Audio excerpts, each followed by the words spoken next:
Welcome to our PowerPoint presentation on Scleroderma. This presentation was created by Rahila Bustani and Vanessa Fernandez as part of our course requirement for human pathophysiology, working towards our dental hygiene diploma program at Southern Ontario Dental College in Ancaster, Ontario, Canada. Definition of Scleroderma. Scleroderma is a chronic, progressive, and rare connective tissue autoimmune disorder causing an overproduction of collagen. Here is a picture of hands or fingers that have been affected by scleroderma. Let's take a look at the pathophysiology. Scleroderma is the development and thickening of skin into a hard skin or scar tissue. The cause for scleroderma is mainly unknown. There could be harsh environmental chemical triggers like that of epoxy resins, paint solvents, pesticides, and vinyl chloride. There could also be a mutation in the gene family, the HLA, that's the human leukocyte antigen. This then leads to hyperactive fibroblasts, vascular disease, inflammation, and there are autoimmune factors to consider in the cause for scleroderma. Here's a picture of scleroderma on a finger or a digit. Let's take a look at the age, race, or sex that scleroderma affects. Although scleroderma is not necessarily hereditary, it affects any gender, race, age, or ethnicity, with women being more prone than men with a ratio of 4:1. The onset for the disorder is an average of 40 years of age. Children develop more localized linear scleroderma, while adults develop systemic scleroderma. Persons with rheumatic disease are more susceptible to this disorder. 30,000 people in Canada have this disorder, with 1/3 being adults and 2/3 being children and adolescents. Location. Scleroderma develops on the skin. It is localized to the skin, and if it's a systemic type of scleroderma, it involves the skin, underlying tissues, blood vessels, and organs. Here's an image of scleroderma developed on the skin of the fingers or the digits. The skin appears shiny and tight. Let's take a look at the clinical features of localized type scleroderma.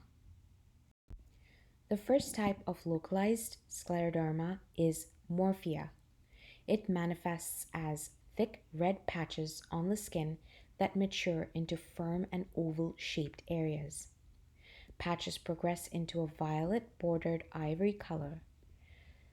Persons affected by this type of scleroderma have low sweat capability and low hair growth. This scleroderma fades out in 3 to 5 years, but may leave dark patches and muscle weakness. The other type of localized scleroderma is linear.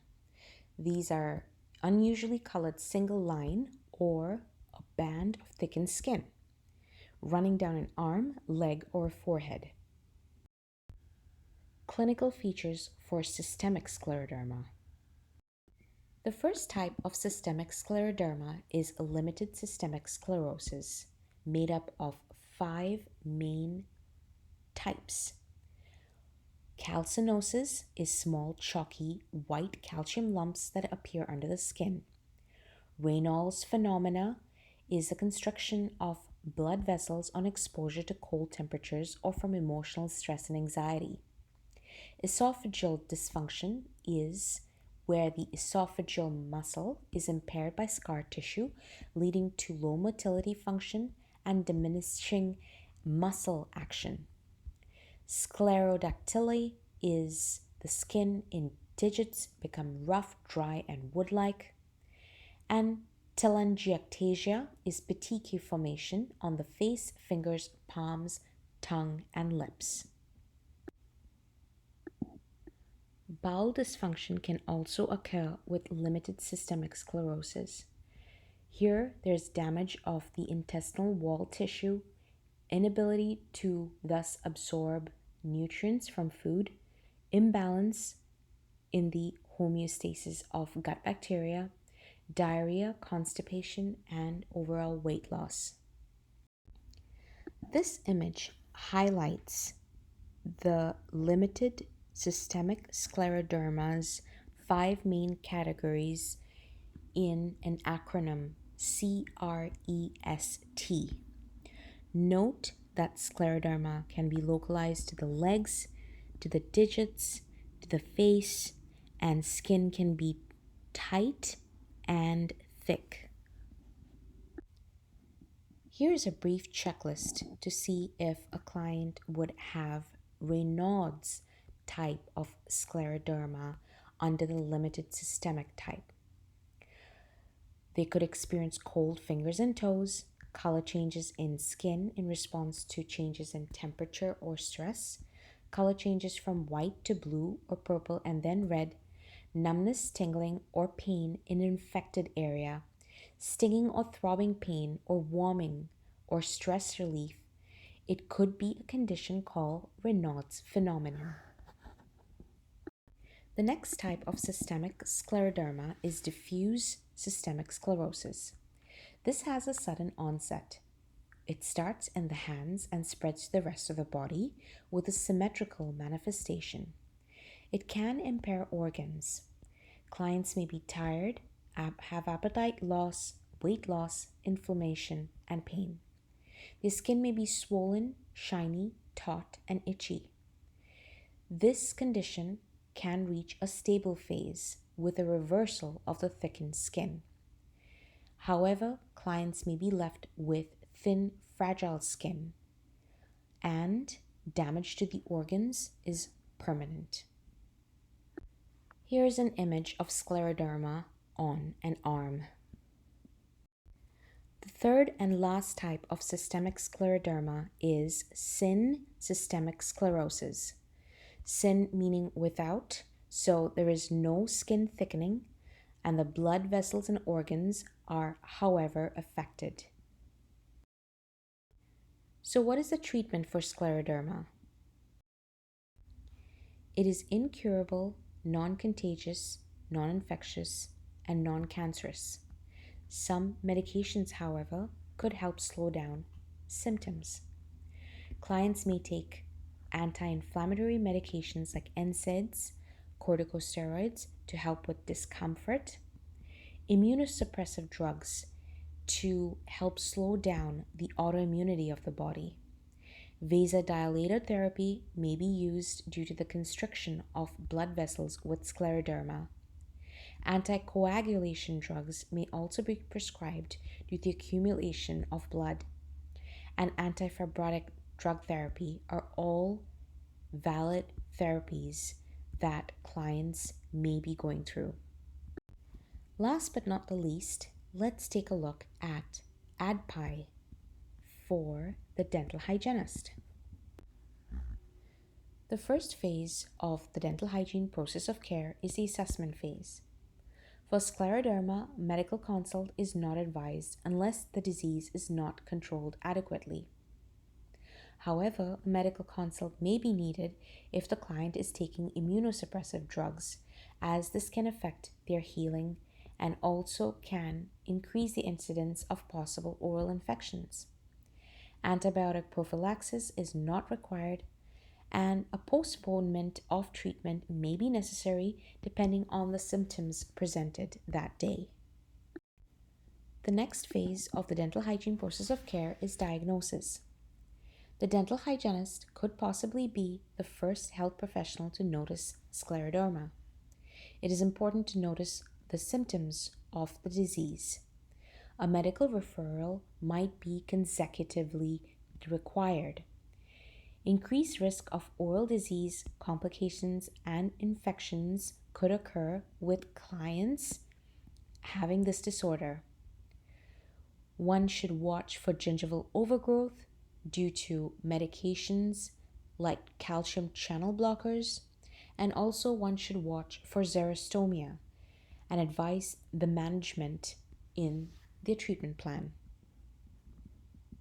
The next phase in ADPI is planning. For these clients, possibly short appointments are recommended due to their limited tolerance to oral stress and facial movement.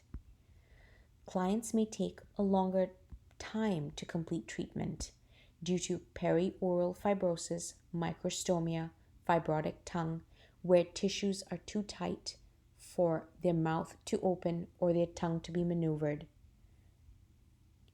Mild analgesic may be prescribed 1 hour prior to the appointment by the dentist or their medical professional. These clients are prone to dental caries due to dysphagia and a high carbohydrate diet. Hence, planning for nutritional counseling, adding fluoride treatment to their treatment plan, and xylitol use may all be factors to consider. Implementation. Here are some factors to consider: assistance in cheek and tongue retraction, dental chair kept in semi-supine due to GERD. Because tissues are taut and dry, humidification of treatment area for tissue hydration could be considered. For clients with lung disease, access to oxygen would be a good idea. Increase in room temperature and provide a warm blanket for clients feeling cold. Soothing music to lower stress and anxiety with scleroderma clients. Note that ultrasonic scaling and polishing could be contraindicated for clients with lung disease. If you're considering anesthetic, consider anesthetic without epinephrine to reduce microangiopathy, and limit the number of radiographs taken for client comfort. Other points to consider under implementation: use a size 0 or 1 sensor or films for radiographs. Assist with mouth stretching exercises and work with a physiotherapist if the client has agreed and as necessary.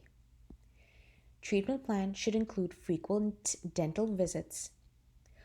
Mental status of the client may be something to take a note of. Work with a mental health specialist if agreed and necessary. Finally, advise smoking cessation, caffeine, and alcohol use. Evaluation. As clients come in for their regular dental visits, their progress and oral health can be evaluated and compared to the initial assessment to monitor their oral health.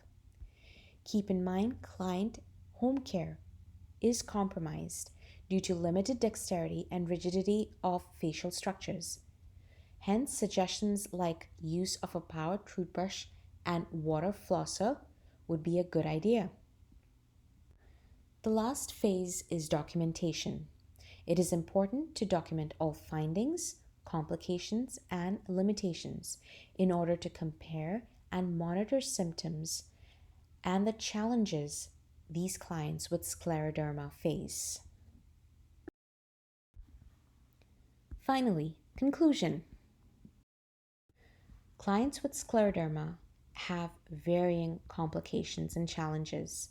Hence, it is important to be patient, kind, respectful, and considerate. The dental hygienist needs to pay attention to detail and also work with other health professionals to achieve client goals if agreed upon and as necessary.